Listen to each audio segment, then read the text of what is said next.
મહારાણા પ્રતાપના નાના ભાઈ જગમાલ પક્ષ છોડી અને અકબરને શરણે ગયા હોય છે. ત્યારે અકબરે જગમાલને શિરોહીને સામંત બનાવ્યા હોય અને આ શિરોહીમાં એક અન્ય સામંત તરીકે સુરજીત પણ હોય. અને રાણા પ્રતાપની સત્તા વિસ્તરતી જતી જોઈ અને આ સુરજીતને થાય છે કે હવે રાણાને સાથ આપવો જોઈએ અને અકબરને સત્તા સામે બળવો કરવો જોઈએ. પરંતુ આ વાતમાં જગમાલ સહમત નથી થતા. તેથી સુરજીત તેમને મારી નાખે છે અને મહારાણાની માફી માંગવા માટે એક દૂતને મોકલે છે. ત્યારે રાણા આ ભાઈના મોતના સમાચાર સાંભળી અને ઘડીભર મૌન થઈ જાય અને પછી બોલે કે એક દેશદ્રોહીને યોગ્ય જ મોત મળ્યું છે. ભાઈના જવાનું દુઃખ છે, પણ આમાં સુરજીતે મારી માફી માંગવા જેવું કંઈ કર્યું નથી.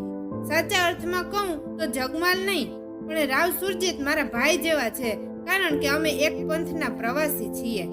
અને આ વાત સાંભળી અને સુરજીત પણ બોલ્યા